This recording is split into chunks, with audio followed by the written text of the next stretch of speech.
Hey guys what's up, I hope आप सभी लोग ठीक होंगे। मेरा नाम है किरण। तो ये मेरे पास है पोको M2 Pro। ऑलमोस्ट एक महीना हो गया है इस फ़ोन को मेरे पास।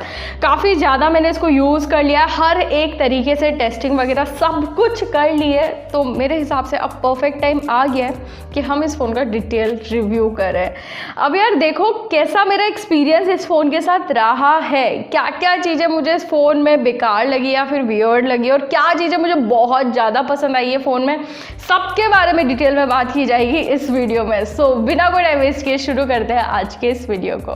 तो यार सबसे पहली चीज़ तो मैं बताना चाहूँगी कि जब मैंने इस फ़ोन का पहला वीडियो निकाला था अनबॉक्सिंग वाला, ऑब्वियसली उस टाइम पर मुझे ये चीज़ पता नहीं थी। जैसे जैसे मैंने फ़ोन को यूज़ किया तो मुझे एक बहुत ही कमाल का फीचर देखने को मिला फ़ोन के अंदर, LED नोटिफिकेशन लाइट।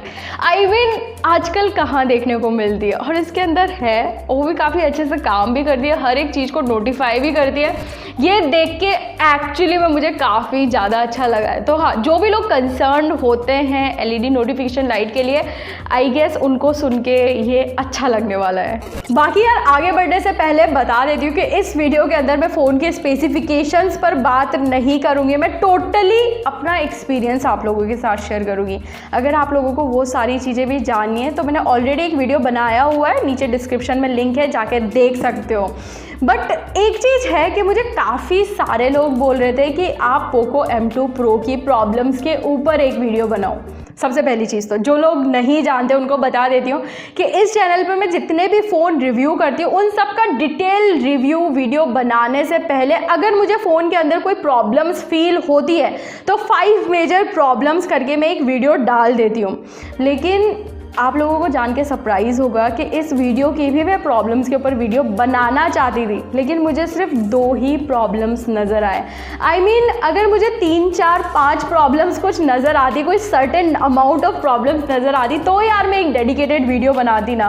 2 प्रॉब्लम से क्या वीडियो बना के बताना। आई मीन डिटेल रिव्यू में भी इन सारी चीज़ों को कवर किया जा सकता है। तो सबसे पहली चीज़ जो मुझे प्रॉब्लम लगती है वो ये कि यार वही हमारी इंडियन गवर्नमेंट ने जो एप्लीकेशंस बैन की हुई हैं वो अभी भी इस फ़ोन के अंदर है। फ़ोन को लॉन्च हुए ऑलमोस्ट शायद 1.5 महीना हो चुका है, अभी तक 1 महीने से ये फ़ोन मेरे पास है, अभी तक ऐसा कोई अपडेट नहीं आया है जिससे ऑटोमेटिकली वो एप्लीकेशंस इस फ़ोन से गायब हो जाए। आई मीन नहीं है, ऑब्वियसली आप अनइंस्टॉल कर सकते हो लेकिन ऐसा कोई अपडेट अभी तक अनफॉर्चुनेटली नहीं आया है। दूसरी प्रॉब्लम मुझे नज़र आई है इस फ़ोन के कैमराज में, उसके बारे में तो डिटेल में बात करेंगे।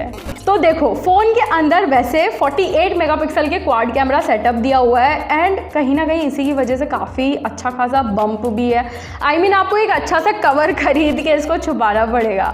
बट मैं अगर परफॉर्मेंस के बारे में बात करूँ तो यार अगर आप आउटसाइड जहाँ पर अच्छा खासा नेचुरल लाइट आ रहा है आउटडोर्स में, वहाँ पर अगर आप फ़ोटोज़ निकालोगे ना तो चाहे आप किसी ऑब्जेक्ट की फ़ोटो निकालो, किसी ह्यूमन सब्जेक्ट की फ़ोटो लो, आपको अच्छे खासे डिटेल्स, शार्प फोटो, इवन काफ़ी अच्छी डायनेमिक रेंज आपको मिल जाएगी।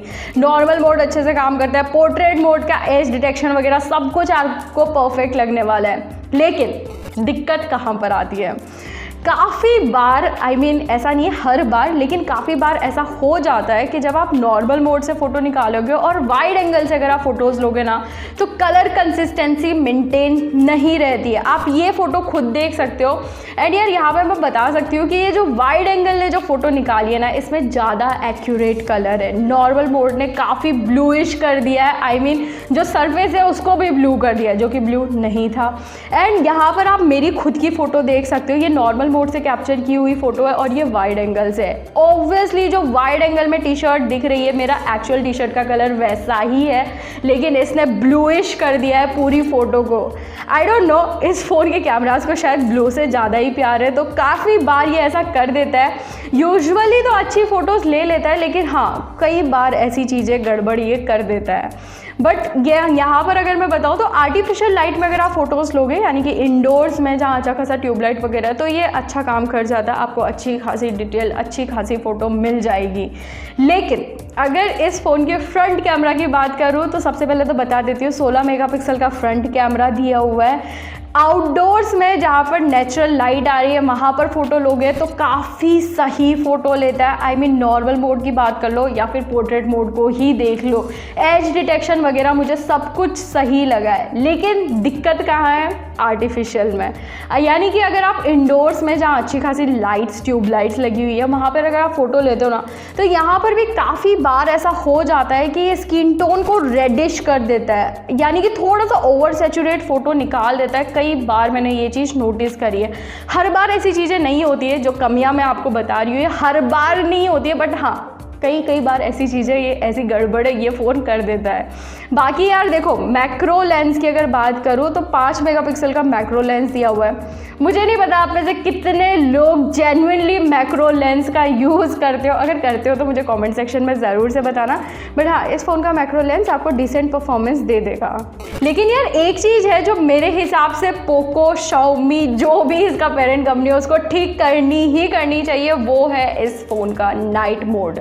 पहली बात तो मैं अप्रिशिएट करती हूँ कि फ़ोन में फ्रंट में भी हमें नाइट मोड का ऑप्शन दिया हुआ है। लेकिन यार देखो, ओवरऑल अगर परफॉर्मेंस की बात की जाए ना, तो थोड़ा सा आपको इम्प्रूव दिखेगा। नॉर्मल मोड से फ़ोटो लोगे उससे ज़्यादा ब्राइट फ़ोटो आपको मिल जाएगी इसके नाइट मोड में, लेकिन ये और भी अच्छी हो सकती थी डेफिनेटली। तो हाँ, ये एक चीज़ है जो मुझे नोटिस हुई है कि इसको इम्प्रूव किया जा सकता है अभी भी।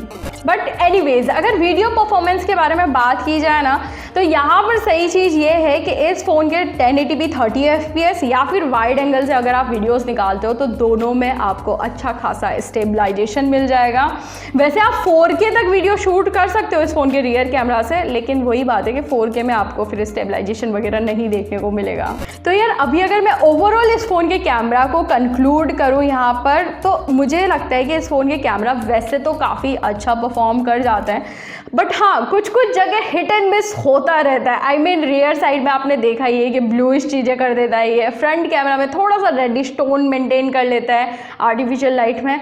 बट इन जनरल 14,000 के प्राइस में मेरे हिसाब से काफ़ी सही इस फ़ोन का कैमरा मुझे लगा है। लेकिन यार एक और चीज़ है इस फ़ोन में जिससे मैं काफ़ी इंप्रेस हुई हूँ, वो है इस फ़ोन का battery backup. I mean 5000 mAh की बैटरी है तो ऑब्वियसली अच्छा बैकअप तो मिलना ही था। बट अब ये मत पूछना कि कितना बैकअप ये दे देता है। आई मीन देखो यार, मैं बता सकती हूँ, बट ऑनेस्टली ये चीज़ पर्सन टू पर्सन डिपेंड करती है कि आप किस तरह से फ़ोन को यूज़ में लेते हो, कितना घंटे गेम करते हो आप फ़ोन पे, इसके ऊपर भी चीज़ें डिपेंड करती है। मैं ज़्यादा गेम वगैरह नहीं खेलती, ये फ़ोन मुझे आराम से 1.5 दिन तक का बैकअप दे देता है मेरे नॉर्मल यूसेज के हिसाब से मैं बता रही हूँ।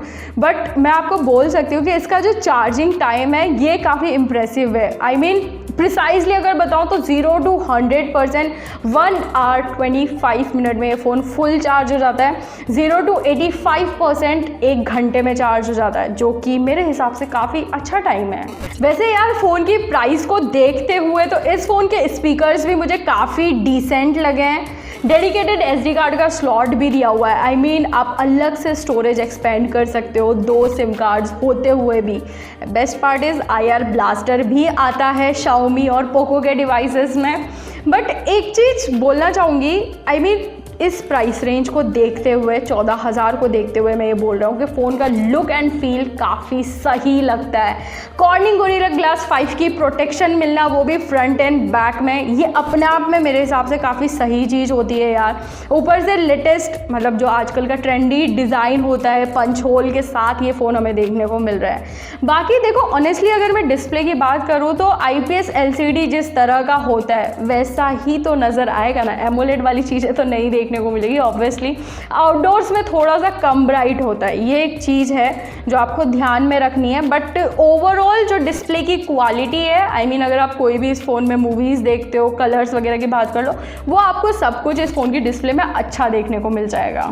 और यार वैसे ऑनेस्टली बोलूँ तो जैसा कि मैंने आपको पहले भी बताया कि 1 महीने से मैं इस फ़ोन को कंटिन्यूसली यूज़ कर रही हूँ, तो परफॉर्मेंस वाइज मुझे इस फ़ोन में अभी तक कोई दिक्कत नहीं देखने को मिल रही है। काफ़ी अच्छा परफॉर्म कर रहा है ये फ़ोन। आई मीन कोई लैग्स नहीं देखने को मिलता है, फ़ोन कभी भी हैंग नहीं होता है, कभी क्रैश नहीं करता है, ये मुझे अच्छी चीज़ लगती है वैसे। बट हाँ, अगर आप भी ये सब काफ़ी ज़्यादा गेमिंग वगैरह करते हो, PUBG वगैरह खेलते हो, तो बता देती हूँ HD graphics high frame rate में मैक्सिमम खेल सकते हो, ज़्यादा फ्रेम ड्रॉप्स वगैरह भी नहीं देखने को मिलेंगे। बट हाँ, अगर आप ऐसे बहुत लंबे टाइम तक गेमिंग करते हो, 1.5-2 घंटा टाइप्स, तो फ़ोन डेफिनेटली थोड़ा बहुत हीट होता है, एकदम ऐसे ओवर हीट वाला हीट नहीं होता है, बट हाँ थोड़ा बहुत वार्म तो हो जाता है ये स्मार्टफोन। बट परफॉर्मेंस आपको अच्छी डिसेंट इस फ़ोन के अंदर देखने को मिल जाएगी। बट एक और चीज़ मैं बता देती हूँ कि पोको लॉन्चर इसके अंदर है, यूजुअली रेडमी के फ़ोन्स में नहीं होता है। एंड इसके अंदर भी काफ़ी सारे ब्लॉटवेयर्स वैसे देखने को मिलते हैं, कुछ कुछ को आप अनइंस्टॉल भी कर सकते हो। लेकिन अच्छी चीज़ क्या है कि रेडमी के स्मार्टफोन्स में जो एड्स देखने को मिलती है उसमें भी आजकल काफ़ी ज़्यादा कंप्लेंट्स आ रही है कि बहुत ही वल्गर एड्स वगैरह आ जाती हैं। थैंकफुली इस फ़ोन के अंदर ऐसा कुछ भी एक्सपीरियंस आपको नहीं करने को मिलेगा। तो यार अभी मैं अगर ओवरऑल बात करूँ तो मेरे हिसाब से तो 14,000 के प्राइस पॉइंट पर ये काफ़ी सही वैल्यू फॉर मनी स्मार्टफोन है। कुछ कुछ चीज़ें हैं जो इस फ़ोन में दिक्कत दे सकती है, जैसे कि मैंने बताया कि कैमरा का परफॉर्मेंस है। दूसरा, जो इंडियन गवर्नमेंट ने एप्लीकेशंस बैन करी हुई है वो अभी तक इस फ़ोन में है। ये दोनों ऐसी चीज़ें हैं यार जो कि OTA अपडेट के through as soon as possible Poco fix कर सकता है। अगर ये प्रॉब्लम्स फिक्स हो जाती हैं देन मेरे हिसाब से 100% काफ़ी सही, काफ़ी वैल्यू फॉर मनी स्मार्टफोन होने वाला है। आप डेफिनेटली उस हिसाब से इस फ़ोन को आराम से कंसिडर कर सकते हो। बाकी तो आई होप कि इस वीडियो से आपको ओवरऑल आइडिया लग गया होगा कि इस फ़ोन की तरफ आपको जाना चाहिए या फिर नहीं जाना चाहिए।